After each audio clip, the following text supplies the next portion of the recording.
talk this. It's dangerous to podcast alone. I'm your low poly tree host, Madelyn. I'm your high fidelity bird host, Emma. And thanks for tuning in to this week's show. Side quest, mid-November side quest from Emma. What's it going to be? It's my side quest. This week, we're going to talk about nature. Yay! Emma's thinking a lot about turkeys. Well, I guess so. And squash. Yeah, that's what I'm thinking about. I'm thinking about turkeys and squash, I guess. No, Madelyn has begun playing Final Fantasy VII Rebirth in the hopes Sephiroth that... and I are no longer friends. Yeah, in the hopes that she'll be done by the time we go to the concert in New York. I'm despairing of that. I'm thinking about how much time I'm actually going to be in New York between now and that concert, and I'm like, well, so we'll see. We'll see. I'll make some chunky progress. And I've also been playing Tales of Symphonia, which at least starts out as like a narrative of we're going on this journey to restore the world, right? It has like a world that goes in cycles, and every once in a while you have to go on a journey to be like, hey world, chop chop, we'd like some crops now, please. Yep. Is essentially what they do. That's what they teach you in agriculture school. Yeah, I think that's what it is. You have to take, the chosen one to the tower, and then the crops grow. Sounds right. Yeah. So I was sort of thinking about, it feels like it's a trend in RPGs, and maybe just games in general, maybe it's not even games, like just sort of like a hero's journey type thing. A lot of them are like, well, okay, we have to go save the world from death. Right? Yep. So I was thinking about that, and then I was thinking about, we haven't talked about nature, So that's how we got here. So I'm going to hold a boundary for myself right now. I will probably talk a little bit about gaming's impact on real nature, but I think that's a whole separate side quest, yes, to be honest. That would require a lot of additional research, I think. So let me get it out of the way. Gaming, probably bad for real nature. Yeah. Ponder for yourself as we talk about nature in all these games, whether the positive impacts or sustainable mindedness that these games might invoke in you are worth the heavy metals being mined in third world countries. For what it's worth, I think there's a lot of crossover with technology in general. Yep. Of course, games have their own unique issues, but, people use NVIDIA chips for other things, too, so. No ethical consumption under capitalism, et cetera, et cetera. Sure. I do want to give myself a little pat on the back, though. Sure. In that I had a Madelyn thought, TM. Yeah. Where I was like, yeah, it's totally a trope in RPGs and JRPGs specifically that the characters are here to save the environment, right? They're going to save the world from pollution.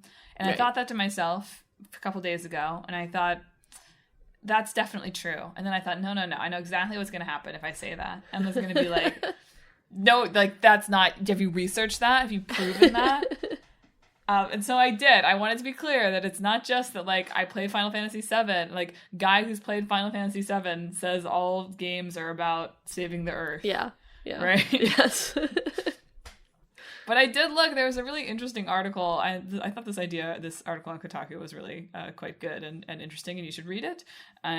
It's by Michael Lee from 2022. Video games are giving up on the idea that we can save the world.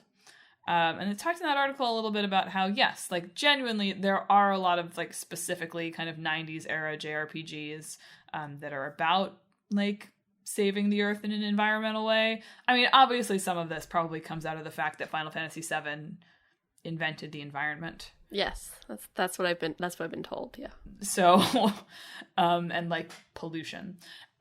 So obviously not to many of these games being focused on this are probably just inspired by the biggest RPG of all time, right?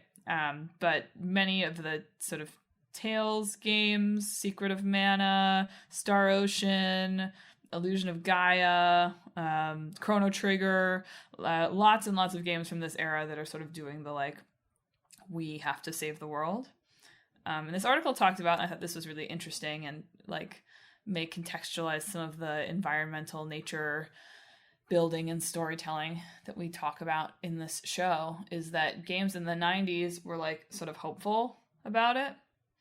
And like we're probably like that probably comes out of the ozone hole, which is like the one thing we've fixed, right? Sure. But like anxiety about the ozone, anxiety about Chernobyl, anxiety about the Exxon Valdez oil spill, right? And also possibly comes out of like the bursting of the bubble economy in Japan and all of the kind of like fallout from that and like big business, right? Right. But those games are hopeful. They think that you, a little boy from a village, can go out there and if you recycle, like you will be able to save the world. That's what Final Fantasy VII is about, right? Yeah, it's about Cloud learning the power of recycling and how to do it properly. He learns the water cycle. Yeah. But now are games that are like, they're not even really like about the environment anymore. It's like, but these games that you're like walking through much more often in games, these like post-apocalyptic environments, right? And like we've already destroyed the world. How do we keep living? Yeah. So it was I found it an interesting juxtaposition, and an interesting thing to think about as I'm thinking about what some of our like most like striking game environments look like now. Yeah.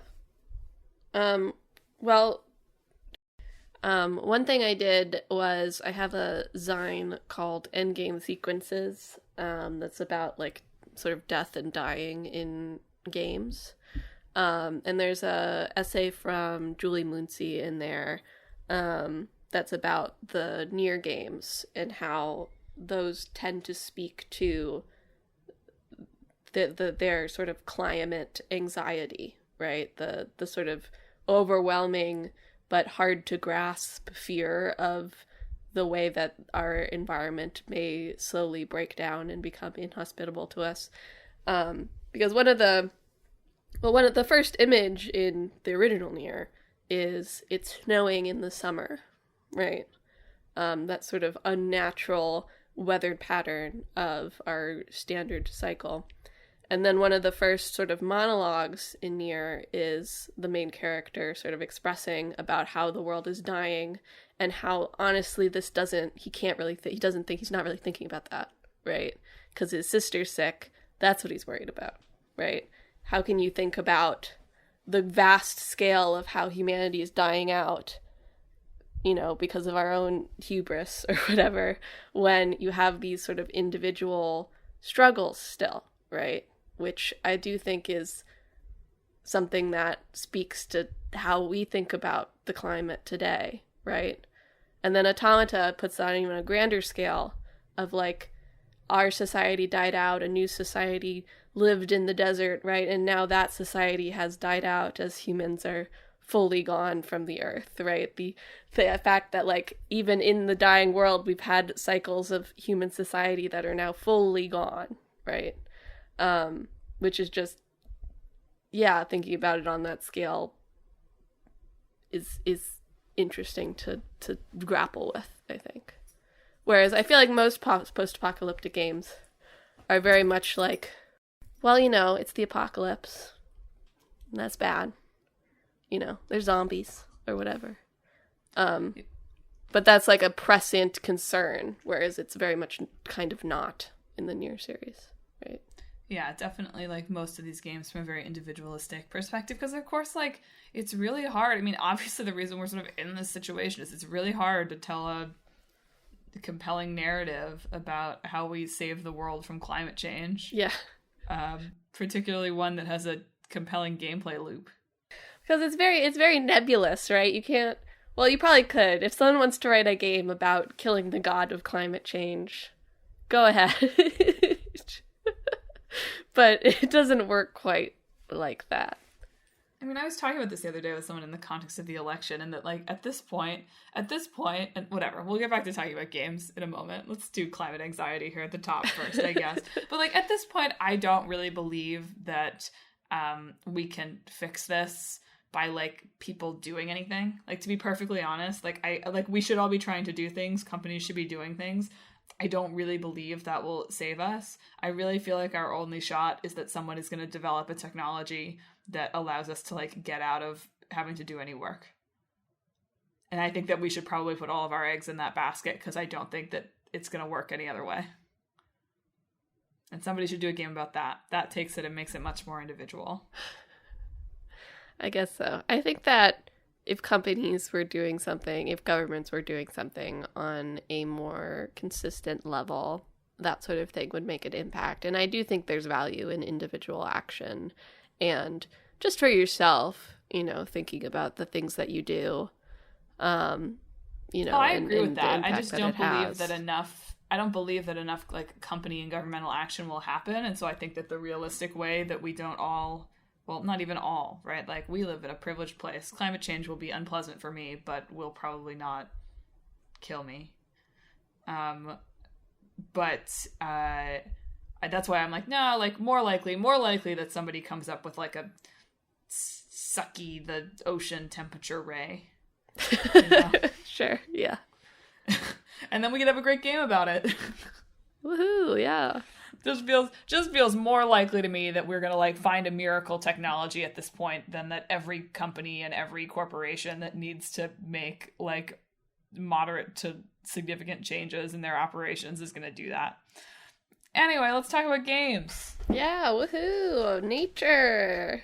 Actually, I will say one more thing from this Kotaku article is like he talked at the end a little bit about this idea that, we do have games, even in these like post-apocalyptic things, these games that sort of like present the idea of something, like anti-capitalist or like collectivist or like sustainability or that sort of thing. And he was also like, that's good, but probably by playing this, you are falling into this like idea of interpassivity, which is this idea from writer Robert Fowler, basically, which is that like when we watch or engage with art that like presents those sorts of ideas, it tricks us into feeling like we've done something. Yeah, that's a whole other topic, right? This sort of trend of people thinking of the media they consume as some sort of political action, right? But that's too tertiary to get too far into, I think. So do some composting after you listen to this podcast. Or something. Anyway, that's the Talk This Politics Hour. Let's talk about mountains and trees. So I feel like modern nature in games is somewhat inextricably tied to that one trailer reveal shot in Breath of the Wild. It's inescapable. The idea of this sort of grand, vast, green, mostly, right, world to explore. Not that Breath of the Wild, of course, has rocky areas and desert areas and snowy areas, but what you think of, right, is that one shot as Link comes up onto the vista and looks upon the green lands that spread out before him. And I feel like that's sort of where we are with like envisioning nature right now. Well, and I feel like that's, not only is that trailer incredibly iconic and everybody has been chasing after it, but I do feel like in some ways that's reflective of how, at least us city slickers, can think about nature in 2024 as well, right? It's this like big thing to be looked at and to get some good photos of. And it's not something that we have to engage with as like a literal force of nature really very often. Yeah, I was thinking of this just now, but a few weeks ago I watched Evil Does Not Exist, which is the new, it's a new Hamaguchi film, who did Drive My Car. That's about partially like this talent agency making use of COVID funds to come into this sort of rural area and set up a glamping retreat. Oh, great.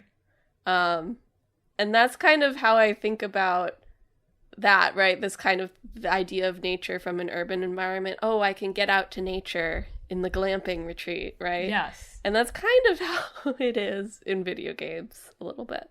Like the vast majority of the time, right? Yeah. Like we'll have a little weather system, right? You might have to, if you're Link, you might have to sit around and let the rain stop before Link can do his little climb. Yeah. Right. But especially as we think about climate change and severe weather and whatever and that kind of thing, where all of us who have escaped into our air conditioning and our very climate controlled homes and are like, some of the first generations who have not had to engage with nature in like a very direct way, like all of the time. It's coming back for us. But in games, it's still pretty much just there to be pretty. Or to, like, there to allow you to act upon it. Yes. I was reading this blog post on Medium by Johnny Page, I think. Who's the one that comes up when you Google games and nature. Dude's got his SEO down. Of, like, nature in games not feeling very natural. Like, things don't just happen to trees, right? Branches don't just fall from winds, right?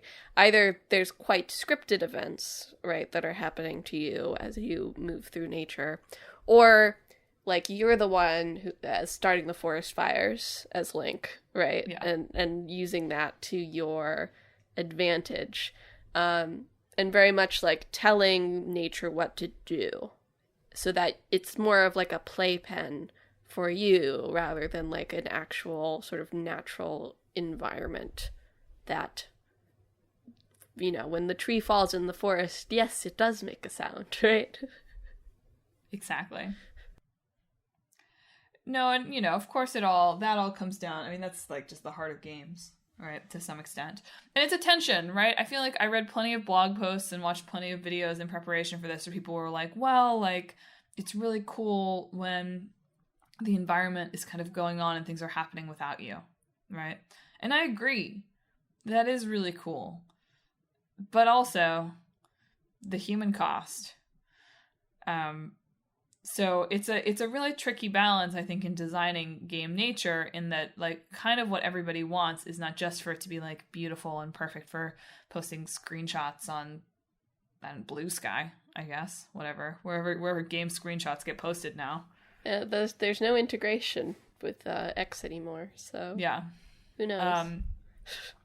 The moment Threads or Blue Sky gets that, like, they've won. Yeah. But it's also like you want to like fool the player into thinking that things are happening without them, because that's cool, right? Like that's kind of what we think is cool about nature, is that we're reminded like, oh, like there's like deer frolicking around, right? And they're just doing that all the time, and that's crazy. And in a game, like, it feels like the big design puzzle challenge trick is how do you fool the player? Well, either you can have like a really super functioning all the time environment. That seems to be like what Rain World does. Yeah. Which is like there are some games where that is like the explicit appeal. Yeah. Like there is a lot. I did not get into it, but there is a lot of videos on like Monster Hunter, right? And the sort of ecology of Monster Hunter, because especially in the more recent games, like that's the appeal, right? That these monsters like have like habitats and routines, right? And like interact with other monsters in the environment, and the ways that that plays into how you move through the world and how you fight them, right? And so it's very important for that game, for those monsters to be like fully realized, or mostly fully realized, right? Creatures, right? Absolutely. And Rain World's sort of similar in that you're sort of this defenseless thing, I believe, that is exploring through this environment that's hostile due to things outside of your control, right? Those are the appeal of those games. So that's cool. And that's cool when you can do it. Rain World is like quite indie scale, and Monster Hunter, of course, has more money than God. So like you can do that on that level. But if you're making anything in between those two things, like having an ecosystem that is just running all the time, like that's an insane way to make a game, right? Yeah. And so figuring out how you can trick the player into those moments of delight and wonder where the animals seem to be doing their own thing or the plants seem to be doing their own thing or whatever, like that's the whole magic trick of the whole thing, isn't it? I mean, there is this like creeping uncanniness to a lot of games where that what's in your field of vision may be loaded in, but surrounding you is nothingness. Yep. It just appears as you look upon it, which is a way a lot of games make themselves work well, right? Because the not even like the human cost, the processing load of having many different things running at once is somewhat would really slow your game down. Would F your games up. Yeah. So it's, everybody, there's so many like The Witcher, Red Dead, like deep dives into those. And I think that what those games do well is that they, one, they seemingly have like real people with real knowledge of like these forests and animals who are working on them, probably, and who like get into like specific detail about it, right? It's easy to like, I don't know anything about like Scandinavian forests, right? I don't, but I imagine the reason that people like The Witcher is because like I read a landscape designer's kind of analysis of this, and they were like, the ferns are in the right place. It's the right type of trees, right? And even though I couldn't tell you that, right? I could not point at that environment and be like, yes, like that's a pine that we see in Northern Europe. But things look right to us or wrong to us based on kind of like impressions. I mean, this reminds me of a little discussion we had when we talked about Still Wakes the Deep. And I think you were saying like, why did they have to get so into the detail of what an oil rig would look like at this time? And I think it's a similar sort of answer, right? That it feels right or it feels wrong, right? Even if we don't know anything about it, somehow subconsciously, like it feels correct or incorrect. Well, I think it's about consistency. Right? I think that the more you know about something and like the more quote unquote accurate you are, and I guess we can talk about environments that are not, realistic in a bit, but like the more you're able to be accurate, the more it looks right, because there aren't all of those like little inconsistencies or little things that don't make sense that you might not even be able to identify in looking at it, but like just get that wrongness. And that seems like a really hard job. That seems like a hard job to me. Yeah. Something else that this Medium post brought up too was like, I think it was the Medium post, was thinking about like the transitions between different types of environment as well, which usually like there isn't really, right? Yeah. You kind of go from one biome into the other biome without... Yes, I'm in the snow zone. I'm in the jungle zone. Without necessarily much thought as to how they combine and why it's like that, because that's difficult, right? You don't usually, especially on like the smaller scale of a game world, right, which is attempting to mimic a very big world on a much smaller level, things that would transition gradually in the real world do not do so in games. No. Even like thinking of like cities, like New York in Spider-Man, right? Yeah. Is not the full city of New York. Madelyn's apartment is not there. My old apartment. I haven't looked for my apartment when it came out is not there, unfortunately, disappointingly. I will have to, no, we do have Spider-Man. I was like, do we have that? That's how we looked for it. I'll have to see if my other apartments are there. I'm sure this one isn't. I don't think Spidey spends too much time in Brooklyn. I can't remember what area they added in Spider-Man 2, if it was the Bronx or Brooklyn. I feel like they added like a borough, like a big borough, but I don't remember which one. That's another nature thing, though, that I want to talk about games, is that, like, when we talk about nature about games, we are always talking about, like, big vista, animals, right? Like, forests, rivers. And, like, what is the nature that most of us experience all the time? It's that crappy little park around the corner, you know? And there's not nearly as much of that in games, and that's that's real nature, people. I mean, it's fake nature, but it is interesting to me that it's like, you know, this and like this is games in general and storytelling in general, I guess, but it's this big focus on scale, and sometimes that's literal scale, right? Like gigantic mountain, big colossus, etc. And sometimes it's scale in the sense of like, oh, somebody did that, like the ants in like any given like gigantic open world game. And so even when something is small, it's not really small. It's like you aren't spending any time looking at ants in the world. I hope, God willing, for you. Somebody is. I know. You're right. Sorry. Somebody loves those ants. I'm sorry, entomologists. The video I watched from, I think it was the video I watched from Curious Archive, pointed out, like, the ant simulation game that you can play. You're right. Okay, fair enough. But that's not the small ants in the open world. That's like, you really want to look at some ants, though. But yeah. So know that, ant lovers.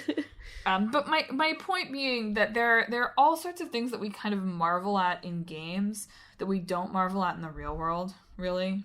Right? Yeah. And it's interesting to think about, like, is the difference between, like, okay, if I'm, like, watching the ants in Red Dead, right, and I'm sort of fascinated by that, what am I fascinated by there, right? Is it that I'm taking the moment to stop and smell the roses, metaphorically here, stop and stare at the ants and be like, wow, ants crazy? And, like, if I was less busy and ants were less of a nuisance in the real world, like, would I do that, right?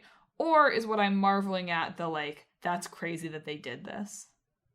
And I sort of feel like it's much more that a lot of the time with the kind of, like, small and inessential things than the kind of, like, really, like, genuine, I would look at nature this way if only I were a cowboy.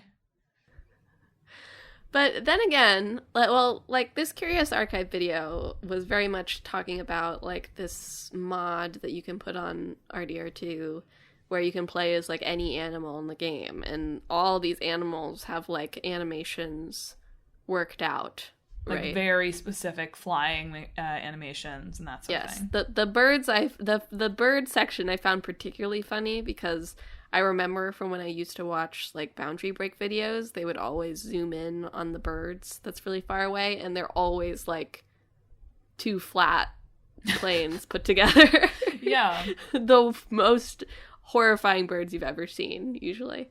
Not true. That's a pigeon. And, like, this is, like, something that you would likely, like, never see in the game. And in that way, I feel like there's a lot of, like, oh, like, the amazing things that these people did, right? But I also think about, like, the episode we did on horses and, like, all the horse girls that go into RDR2 and, like, the way that the horses are so realistic in that. And in that way, I feel like they are appreciating sort of the natural environment, right? While they can't go to their real horses. It's true. It's just interesting to think of the, like, kind of, like, filter over that, right? So I read some articles that were about how, you know, looking at virtual nature, it's maybe not quite as good for you as looking at real nature, but, like, it can still give you some, like, a lot of the psychological benefits of looking at real nature, right? And, like, all of this, like, lots of neuroscience underpinning it, but basically that, like, awe and getting to focus on, like, beauty does things to your brain that reduce your stress and, like, you know, limit your cognitive effort and blah blah blah blah blah, release happy hormones, So, like, looking at, like, beautiful things in games is good for you. De-stress, absolutely. Look at that Link Vista a lot. But it is interesting to think about, okay, like, what's going on in my brain when I'm looking at, like, beautiful game mountain versus beautiful real mountain. Because, I mean, in addition to just, like, one of them is on a screen and one of them is in real life, right? But what I'm marveling at when I'm looking at the real mountain is, like, that's crazy that thing that nobody made exists, right? This, like, thing that is totally outside of human creation. And in games, it's really interesting because you're, like, getting the same sense of, like, beauty and majesty, but you're sort of marveling first and foremost, maybe not first and foremost, at, like, human ability. Yeah, I also I read an article on lacedrecords.com called Take a Hike. An ode to the great video game outdoors. And they brought up that, like, Nintendo has talked about the way that they've designed Breath of the Wild's, like, landscape with, like, triangles, and the way that they ensure there's always something new, interesting to look at, like, every, like, couple minutes at most, right? Which is probably why when you played Breath of the Wild, you were always getting distracted by something, because it is literally designed that way to continuously keep you distracted by something to do, right? Something that you see. And real nature's not like that. Yeah, can you imagine taking a real hike like that? Sometimes you go on a hike and, like, for 30 minutes, there's nothing interesting to look at whatsoever. You know? Sometimes you go on a hike and you're going down the totally wrong way and it's cloudy and you can't see anything. And sometimes you go on a hike and you clip through the world. Right? Sometimes the sky does not load in. We loved Mount Riggy. So even when, like, a lot of games that have these, like, beautiful landscapes are also designed to keep you, like, looking at things, right? Keep you engaged and entertained, right? It's not just, like, appreciating the awe of it, which there are games like that. I would consider stuff like Journey and Abzu to be closer to just trying to allow you to appreciate the environment. But, you know, the sort of stereotypical ones are still meant to, like, have you interacting with the world in a way you wouldn't necessarily if you were on, like, a nature retreat or something. Don't start forest fires on nature retreats, is what like, please don't. Smokey the Bear has some things to say about that. Don't throw everything you find into a pot and then eat it. Probably not. Yeah. No, everything, always underpinning this stuff, too, is, like, the long history of games as, like, resource gatherers, right? Without any particular grappling. And not that all games need to grapple with all things, right? Yeah. I like numbers go up and harvesting my berries as much as the next person. So, you know. But the environment in so many games and for so much of the history in games was just a source of resources. It was not like a real... We were not really supposed to think of it as real nature. And, like, that's still very much there. Yeah, I did like... I didn't buy the actual book, but there were a few reviews of a book called Playing Nature. It's all over the place. It's the book, if somebody wants to send it to us. That essentially thinks of the virtual worlds as something called mesocosms, which are essentially, like, human-made replicas of natural spaces that we have. I assume, like, in a way, like, zoos are kind of like mesocosms. Yeah. And so video game worlds are like, here's, like, a replica, an imperfect human-made version of this natural environment that you can now sort of explore and interact with and learn about in that way. Which I thought was an interesting way of looking at, like, environmental design. Because a lot of, like, it can be very inaccurate, right? This isn't the way that nature is truly designed. It's just sort of replicating nature. In games, we love fishing. That's right. Even though nobody loves fishing in real life. Sorry, fishermen. Sorry, fishermen. Um, yeah, it's interesting to think about. It's interesting to think about like what like why no one would guess. Like why would you ever guess that like everyone needs a fishing game? You know, to be fair, I think fishing is bigger in Japan since they're an island. Okay, sure. I think that's I live on maybe an island. a more I don't, frequent on an sort island, of but- pastime in Japan. And I do think fishing mini games sort of originated from a lot of Japanese created RPGs. And we've just sort of picked it up over here. Sure, but why would we all think that we like growing fruit so much? You know, That's the real question.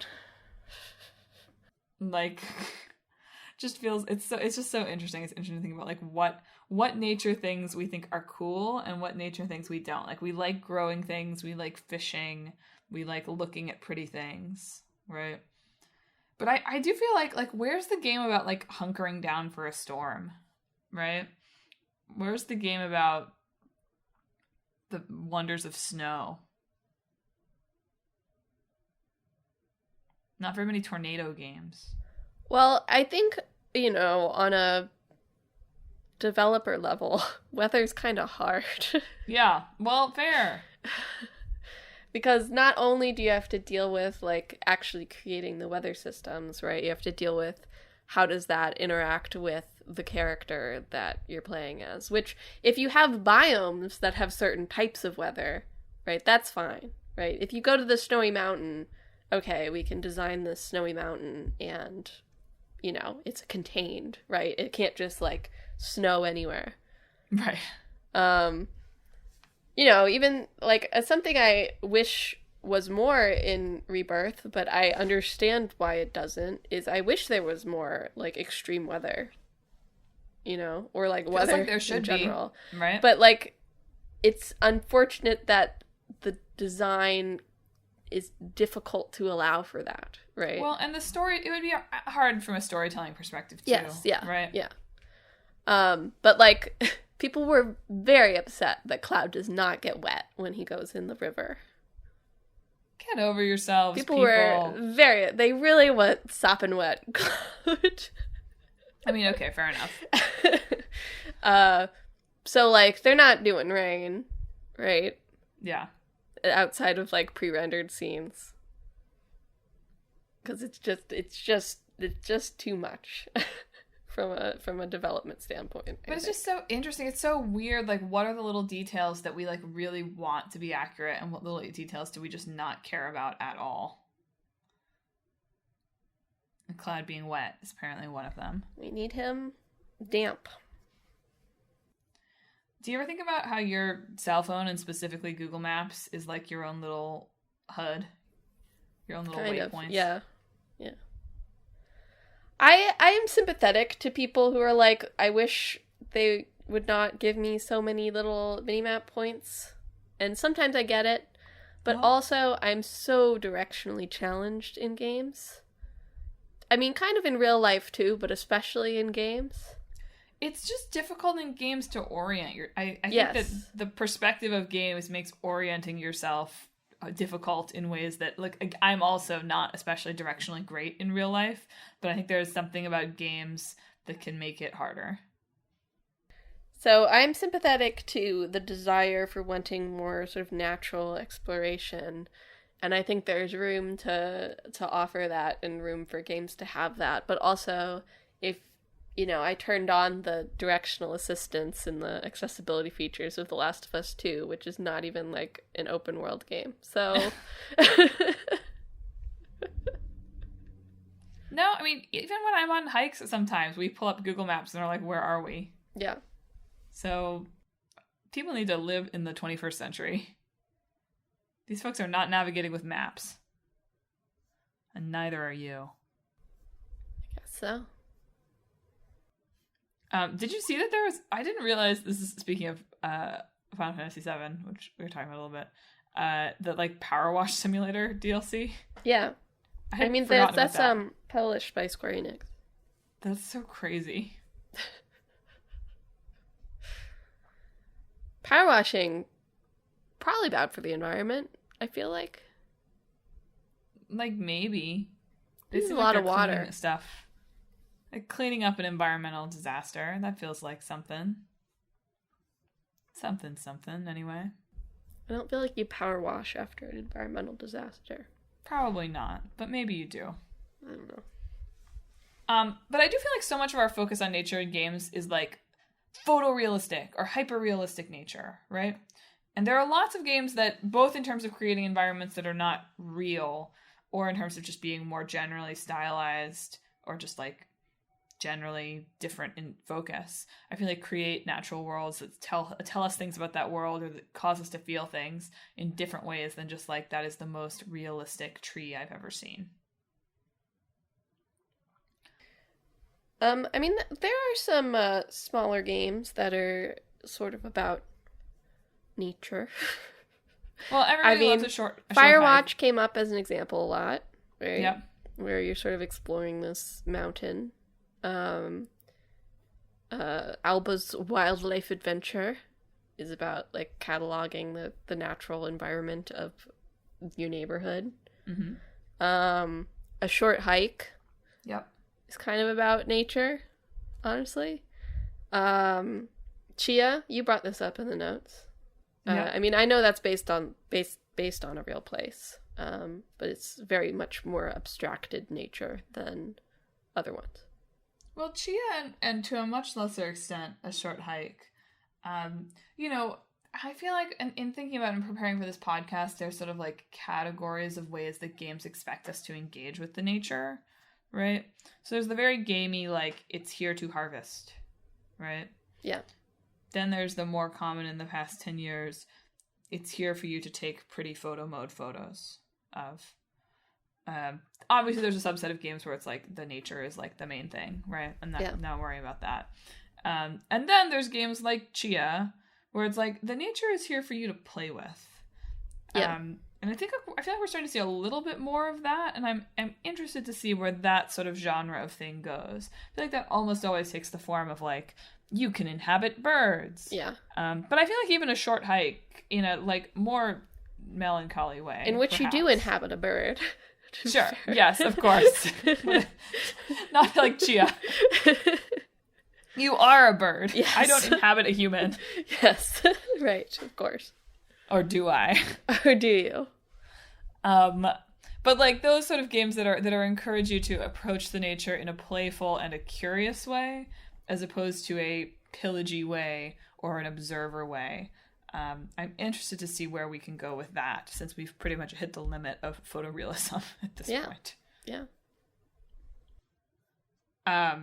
Speaking of games that encourage you to play with the nature, what is the natural philosophy of Katamari Damacy? Can you explain that ecosystem for me? I feel like you could make a reading about like the prince as sort of an environmental disaster. Yeah. As like an environmental natural force that is returning, you know, all life to its origins of stardust, right? Right. I guess I do forget about the fact that a lot of the time we just blow up the stuff that we... Yeah. People love being rolled up by the Katamari, though. That's what's complicated. That's what's complicated about the ecosystem of Katamari, is that, like, if it was all terror, then it would, yeah, like, obviously he's just a natural disaster and, like, a vengeful god. But people love people run Katamari. from the Katamari In fact, sometimes? What? Don't they run from the Katamari sometimes? They do. Not everybody wants to be rolled up, but what we are told is that they like it. And in fact, that, you know, the whole premise of the second game is that they like it. We love Katamari, right? Yeah. Well, and what's up with the sumo guy? What's what? What's up with the sumo level? Good question. Well, maybe it's like our sort of subconscious, the call of the void, right? Oh. Maybe that's what it is. Our subconscious desire to allow ourselves to end and the world to be restored to its natural place. Experience a oneness. Yeah. Anyway, I'm interested in that too. I'm interested in games that's like, okay, we're definitely engaging with the environment in this weird way, and like, what does that say about the nature of this world? Yeah, I don't feel like we've really gotten. Well, I don't know. I just don't play a lot of our space games are still like you're on a space station. Yeah. Obviously we have fantasy creatures, right? But a lot of fantasy worlds tend to still be based on like real nature, right? Or they're very like magic technology heavy in aesthetic. I feel like there's not a good lot of games that have really gotten into like alien flora.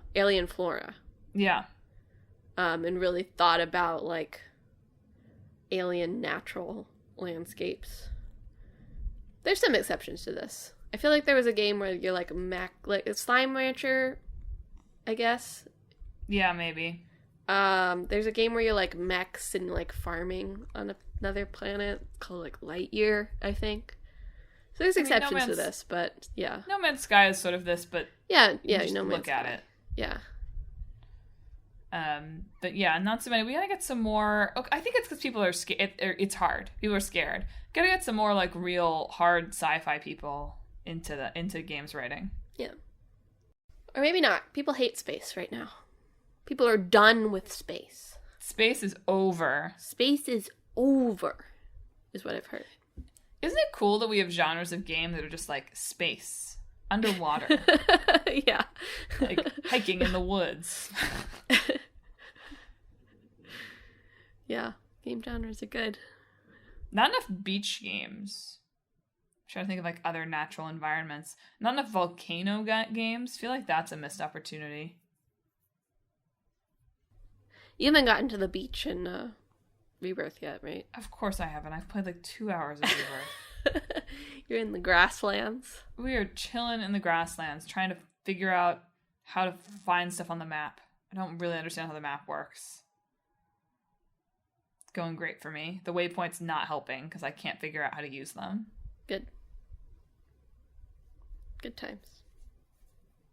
Anyway, game nature is cool. It's cool that we're like, that people are digging into this, that it's getting cooler looking. It's interesting in what it says about like what we are looking for from our games now as opposed to before, right? Like this idea that it's not okay for our trees to be low res. Right. Pop in. Yeah. Hate when I'm walking, outside with my dog and just a hedge appears in front of me. It's crazy. Nature's amazing. But really, like this like insistence on like more immersion or like more realism, I don't know. Maybe we should really just all go out and touch some grass and then we'd be okay with a little bit more pop-in. Probably. And that's why we need to return to the Nintendo DS. So we can sit outside and look at real nature while fake nature is on our screen. Yeah. Emma's onto something here. Yeah. Can't bring my PS5 on a glamping trip.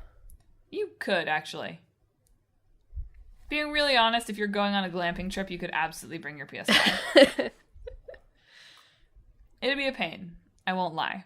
But you absolutely could. Okay.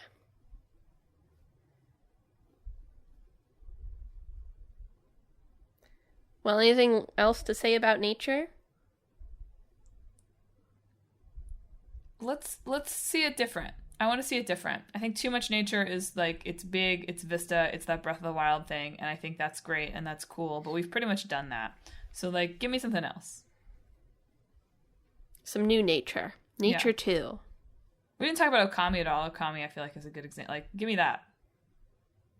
It's true. You do make nature in Okami. I didn't even think about that, right? Yeah, you're like saving the earth. Yeah. As Amaterashi's the sun god? Sun goddess? Amaterasu, I think. Yeah. Yeah, and apparently the people want to play as animals. The people crave playing as birds. So consider that. What does that say about it? We wish to leave our human forms currently. We wish to soar. Well, listeners, thanks for tuning in for another very natural episode of Talk This. It's dangerous to podcast alone. If you enjoyed, or actually, if you have thoughts about the show, if you have particularly beautiful nature games that we didn't talk about, if you think there should be more ants in games, if you say, no, if I had time, I would sit and watch ants all day, just like I do in Red Dead. Or if you want to be a bird, hit us up on social media. We're on Facebook. Guess what? I think Emma deleted our Twitter. I did. So we're not on Twitter, but we are on Blue Sky. I think we're Talk This Podcast there too. Yes. So we're on, I gotta retrain myself in this. We're on Facebook, Blue Sky, Instagram, and YouTube at Talk This Podcast. So podcast, not classed. Talk This Podcast. So find us there. Follow us. Maybe we will start bleeding or whatever they call it on Blue Sky. Bleating is pretty good. I think so. I like bleating. Anyway, you should also check out our website, www.talkthispodcast.com, where you can read all about the show, check out the games in the hat, and read our blog featuring long-running series, Clickbait Boyfriend, and Split Screen. But most importantly, if you enjoy the show, you should subscribe. We're on Apple Podcasts, YouTube Podcasts, TuneIn, Spotify, Pandora Podcasts, online and on the app, Overcast, Pocket Casts, wherever you can find podcasts. Listen to Talk This. Subscribe to Talk This. I wrote a blog. You did? I wrote a blog on the first 3 episodes of Arcane. Wow. And I will hopefully keep it up for the next 2 weeks. So go read Emma's blog. Yep. I won't read it until I watch the first 3 episodes of Arcane, but then I will. Of the second season, to be fair. I know. Sorry, also, I've watched the first. I'm not that. I'm not hopping on the bandwagon. She's not a bandwagon fan. Yeah, I'm here. Mostly when I watch Arcane, I say Yahoo! Yahoo! That's my main reaction to the show. So look forward to hundreds of words of that. Next week, for our old game, we're talking about Prototype. And for our new game, we're talking about mouthwashing. So look forward to that. Heck yeah. In 2 weeks, it's 6 weeks in gaming, which feels impossible. Yeah. I'm gonna have nothing. Remember how I was like, I'm gonna play so many games? Stupid. Dumb. You say that like every 6 weeks. And I like, want okay, to Mal. be. I desperately want to be. And life just keeps getting in the way. Well, you can talk about the first episode of Like a Dragon Yakuza, right? Yeah, if Amazon Prime will ever let me watch any more of it. Is it still broken for you? I tried it again a few days ago. I don't know. I need to log in and out, but it's my boyfriend's password or like his mom's password, and so it just takes a little bit of work. Well, Mal can talk about the first episode plus like 10 minutes or whatever. You're right. I did. He got the suit. And I can talk about season 1 of Arcane, season 2 of Arcane also. So look forward to that. Listeners, that's this week's show. Emma, give him a good natural send-off. This week, I hope that while you're ant watching, it's outside.